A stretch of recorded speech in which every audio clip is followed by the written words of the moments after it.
ya nos acompaña Zaida Rovira, ministra de Inclusión Económica y Social. Ministra, un placer que nos acompañe, bienvenida.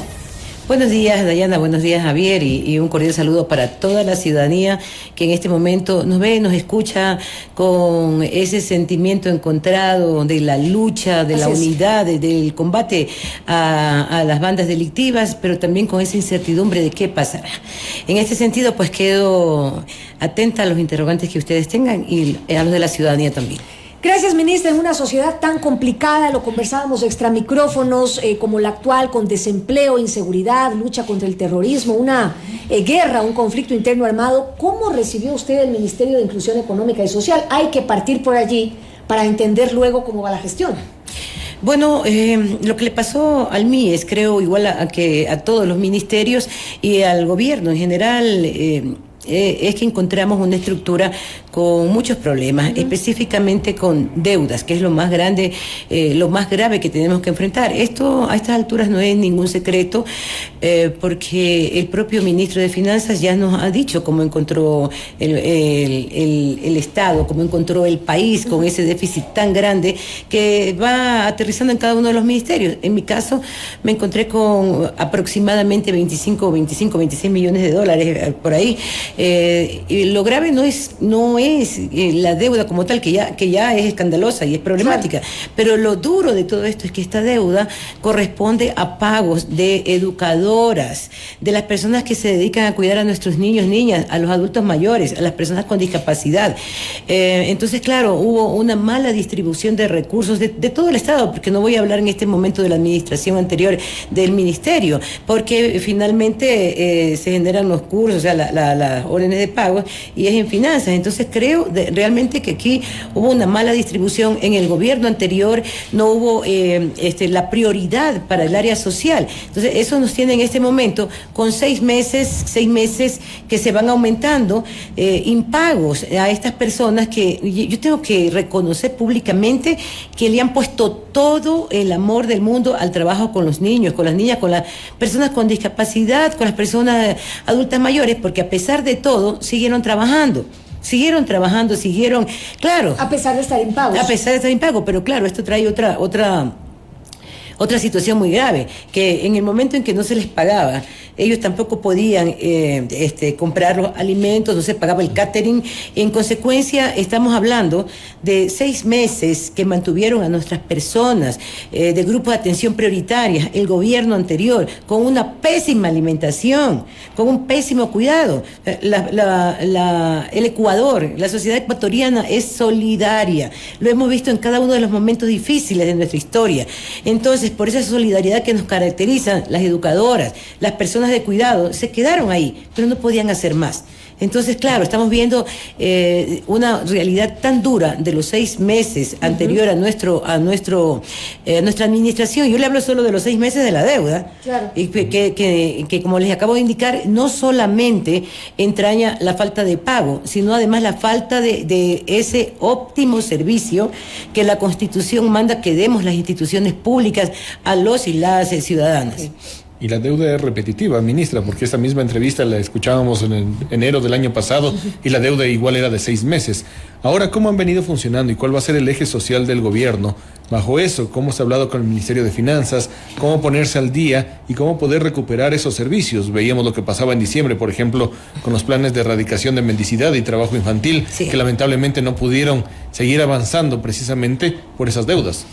Bueno, realmente con el plan de erradicación de la mendicidad y el trabajo infantil, nosotros tuvimos un gran éxito, por decirlo así, dentro de las limitaciones que tenemos, porque hemos logrado en términos generales que no se vean las carreteras plagadas de personas pidiendo caridad. No voy a negar que sí tuvimos focos y focos también importantes que son tradicionales, que los vemos año tras año. Lo importante de la campaña es que decidimos, con todas las limitaciones que tenemos, ampliar la campaña y no solamente ocultar la mendicidad, porque sacar una campaña en diciembre, para Navidad y fin de año, que sabemos justamente por esa solidaridad que nos caracteriza a los ecuatorianos, que en estos momentos de paz, de festividades, la gente quiere compartir. Claro. Entonces sale a las calles y les da, y van generando este tipo de situaciones.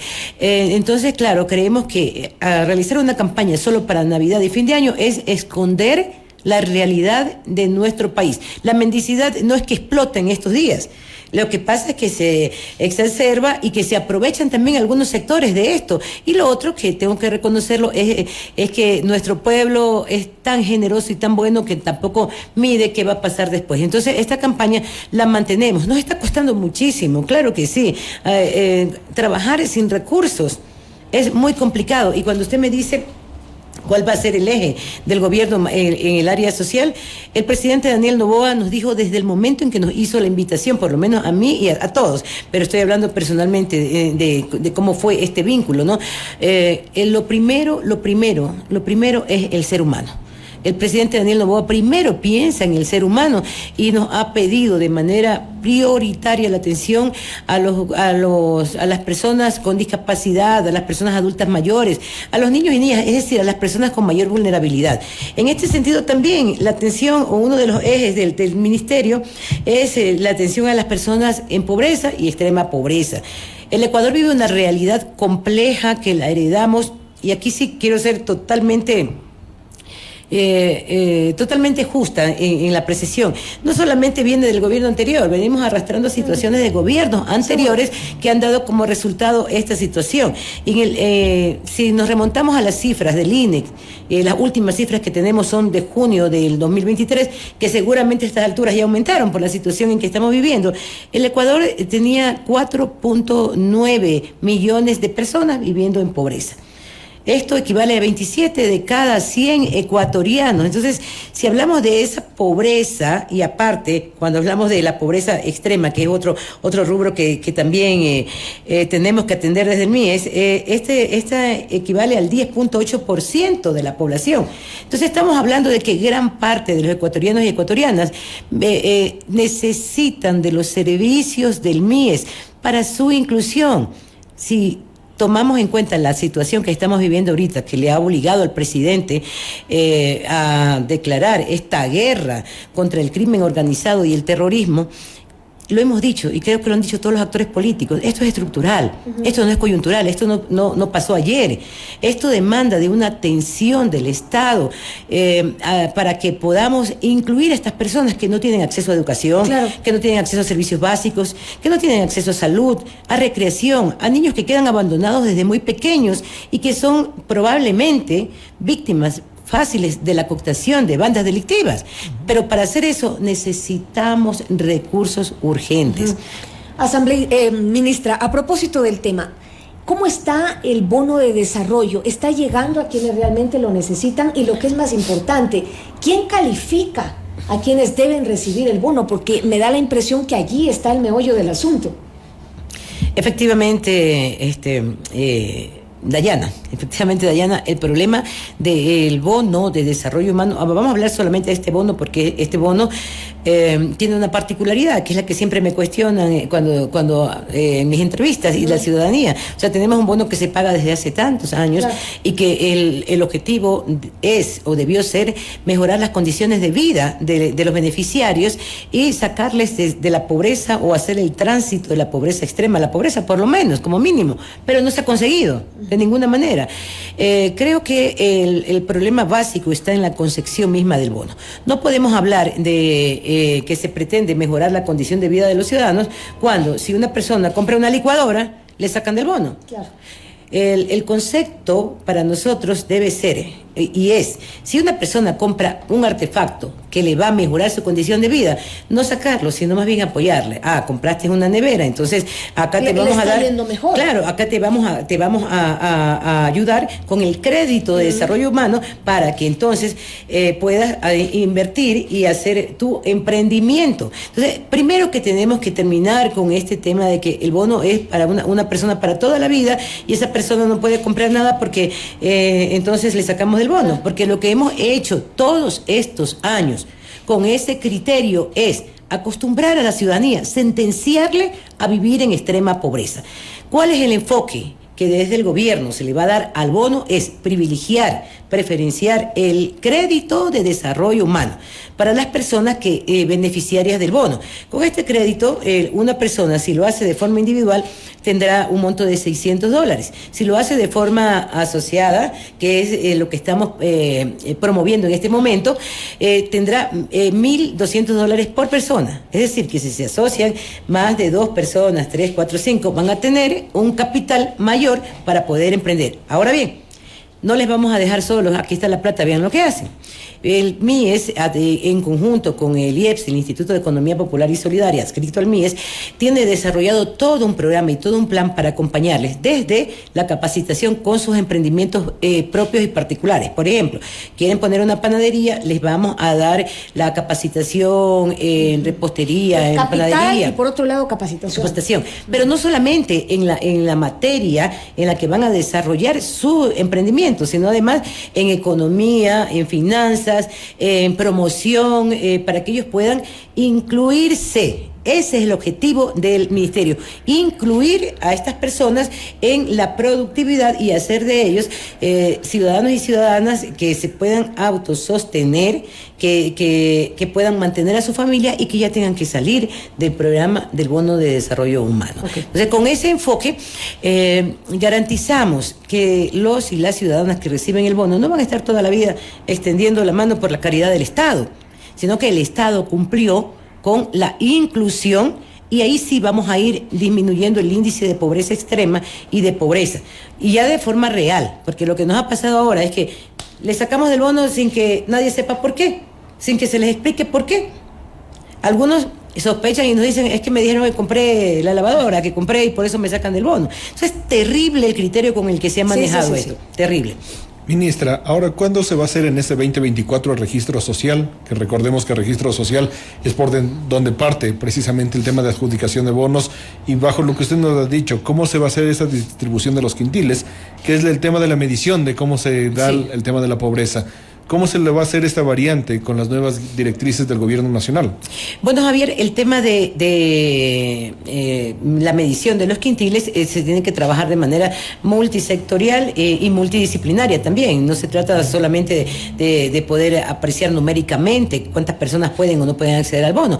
Lo más importante para nosotros es retomar la rectoría de la generación de política social, porque el gran problema que tenemos, y ustedes han de haber pasado por aquí, han de haber visto a diferentes autoridades que les van a responder lo mismo. No, el problema de quién entra o sale del bono no es mío, es del registro social. Claro. El registro social, nosotros tenemos en varias instituciones y hacemos una medición con unos baremos y unas fórmulas y todo lo demás. Entonces, el tema de fondo aquí es que el ser humano que está en pobreza y en extrema pobreza no te va a entender, ni yo lo entiendo, ni creo que ustedes lo entiendan, ni ningún ecuatoriano, que le ubicamos con un número, con una cifra, con un porcentaje de acuerdo a determinada forma de medición. Las personas que necesitan el bono son seres humanos en extrema pobreza y en pobreza. Aquí retomar la rectoría, cuando digo retomar, nosotros somos los rectores, pero lamentablemente quien hace este listado, quien lo determina es el registro social. Estamos trabajando en estos días muy pronto, espero yo que en esta semana, si no a principios de la próxima semana, vamos a reformar o a derogar el acuerdo ministerial emitido en la anterior administración, en el que le cedían esta potestad al registro social. Las personas que accedan al bono tienen que ser calificadas por sus historias de vida, por su situación. Tenemos personas, niños abandonados, madres violentadas, personas con discapacidad, adultos mayores en la mitad de la calle. No se les puede considerar simplemente, no podemos ir por la calle y ver a un adulto mayor abandonado y decir, este es el número 524.000. Esa persona tiene nombre y apellido y una historia que para el presidente de la República es lo que más cuenta en este momento. Al retomar esa facultad, que no sé por qué y en honor a la verdad en este momento ya no nos interesa quién tuvo la culpa y quién no, sino resolver el problema. En el momento en que podamos definir ya con la condición de vida de los y las ecuatorianas quienes van a acceder al bono, y también poner los límites de cómo, no solamente cómo entrar a este beneficio, sino cómo salir. Y cómo salir no es comprar algo, cómo salir es que ya estás incluido en la producción, ya tienes tu emprendimiento, ya puedes salir de este bono. Claro, eso sería lo importante, ¿no? Porque de eso se trata, pues que progrese quien recibe el bono y que no se quede recibiéndolo eternamente. ¿Cómo está el combate a la desnutrición, ministra? Digo yo, sin fondos, con deudas, con proveedores, el panorama pinta complicado. El presidente Noboa decía, pues prefiero invertir en desayuno escolar que en alimentación para los privados de la libertad, por ejemplo. ¿Cómo está el tema de desnutrición? Bueno, esta reflexión que usted me acompaña a la pregunta, tenemos que hacerla de forma amplia a la ciudadanía, a los asambleístas, a los actores políticos.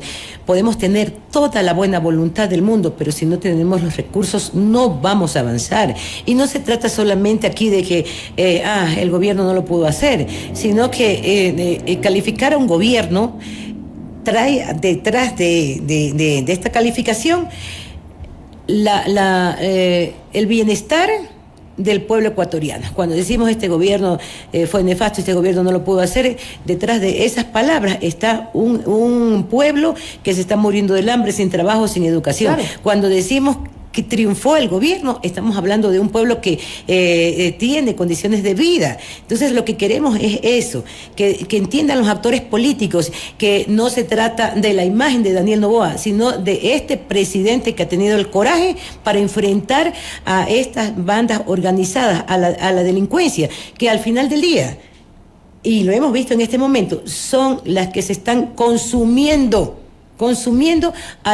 el bienestar del pueblo ecuatoriano. En este sentido, yo creo que hacer este análisis parte por poner las cosas en claro. No vamos a poder seguir fortaleciendo o ampliando los servicios sociales si la ley para enfrentar la lucha contra la lucha en este momento por la declaratoria de la guerra a la delincuencia organizada no es aprobada por la Asamblea Nacional. He escuchado muchos comentarios y me han dicho y me han interrogado en otras entrevistas, pero si la ley es solamente para el combate contra el crimen organizado, ¿por qué entonces se embarcan ustedes con la planificación social? Es sencillo. No puede haber, o mejor dicho, hemos discutido tanto y hemos dicho que esto es un tema estructural, que no es coyuntural. Entonces, combatir al crimen organizado, a la delincuencia y al terrorismo parte por la prevención. Porque podemos combatirle ahorita y podemos ponerle tiempo a la ley y va a demorar esto 1 año, 2 años, 3 años. Y lo que vamos a hacer es combatir a estas bandas que ya nos tienen enloquecidos a todo el pueblo ecuatoriano. ¿El incremento del IVA sería la solución, ministra? Es una de las soluciones, porque nuestro ministro de Finanzas hoy en la mañana, también en una entrevista en otro medio, ha anunciado que para fin de mes va a presentar otra programación. Pero en este momento, para el combate a la delincuencia, viendo esta delincuencia organizada, no solamente como un fenómeno actual, sino como un problema estructural, tiene que ver también, por supuesto, la aprobación de esta ley será determinante para ampliar los programas sociales.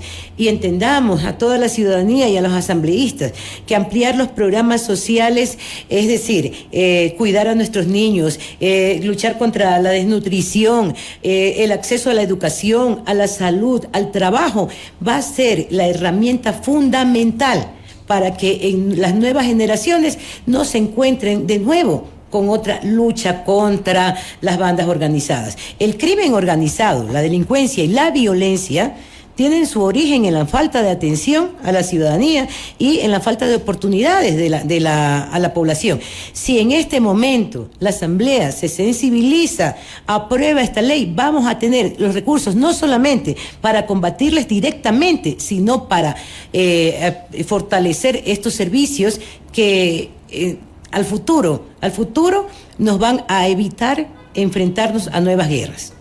Ministra, en la entrevista que le antecedió, el asambleísta Otto Vera decía: El ministro de Finanzas nos dijo que solamente 50 millones van a sobrar de lo que se podría recaudar a través del IVA, y esos 50 millones se destinarían al eje social. ¿Se ha hablado usted por parte de su cartera de Estado con el Ministerio de Finanzas cuánto se destinaría de este 15%, de estos más de $1.000 millones, precisamente al eje social, a los programas de juventudes que ustedes manejan, a los programas de niñez, a los programas de atención, por ejemplo, a las madres y demás? ¿Se ha hablado de cuánto se destinaría en caso de aprobarse por parte del legislativo?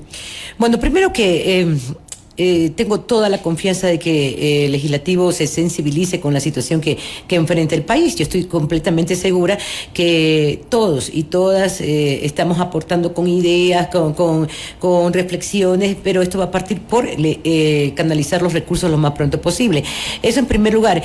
No podemos todavía tener como un porcentaje de cuánto vamos a destinar a qué proyecto social. Lo que sí les puedo garantizar es que todas nuestras fuerzas están reorientando la división presupuestaria que teníamos de la administración anterior hacia los planes sociales. Es lo más importante en este momento para nosotros como MIES, atender a todos los programas sociales que tenemos, porque repito, solamente así vamos a hablar de nuevas generaciones incluidas en la producción, incluidas en la educación, incluidas en el trabajo.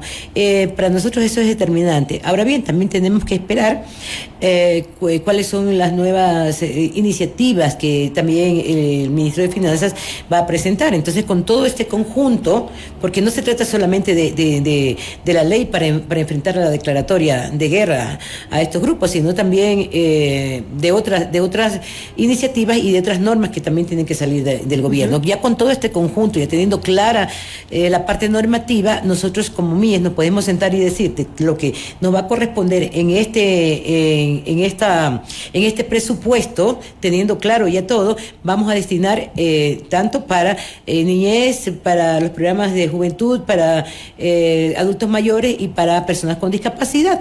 Pero en tal sentido, lo que les podría decir es que toda la reorganización y reorientación del presupuesto del MIES está destinado para la atención. Claro.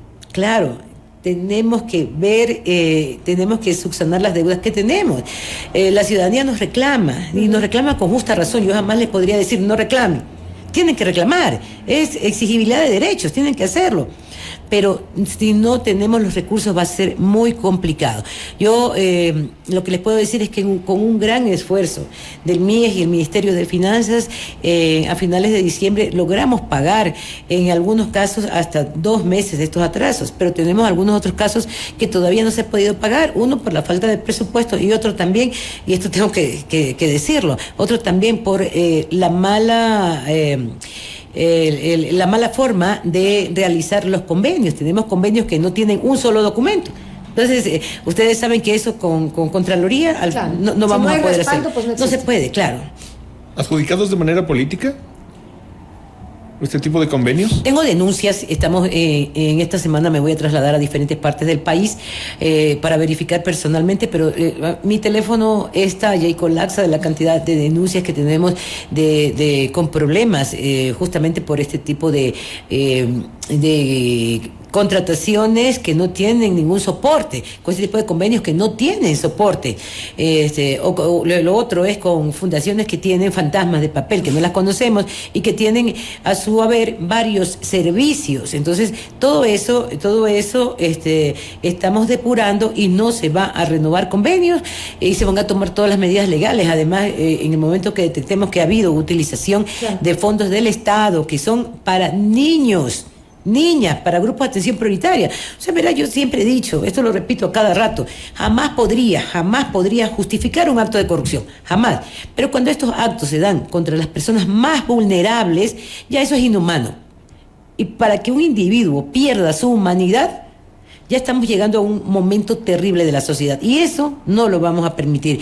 Aquí hay 2 elementos claros que el presidente Daniel Noboa nos ha dicho y que tenemos que cumplirlo. Primero, atención al ser humano como el sujeto principal de derechos en este gobierno. Y segundo, lucha contra la corrupción en donde la encontremos. No la vamos a permitir. Muy bien, son las declaraciones de Zaida Rovira, ministra de Inclusión Económica y Social. Muchísimas gracias, ministra, por acompañarnos en esta mañana.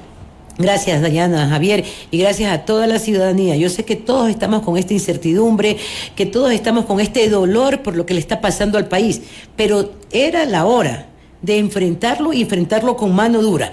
Así que le pedimos personalmente y desde el MIES, que tiene que enfrentar todos estos problemas para poder seguir llevando los servicios sociales al país, le pedimos a la Asamblea Nacional que revise su decisión, que medite su decisión y que nos ayude también a enfrentar esta guerra contra las bandas organizadas y sobre todo, a brindarle a la ciudadanía la seguridad, la tranquilidad y la atención que demanda.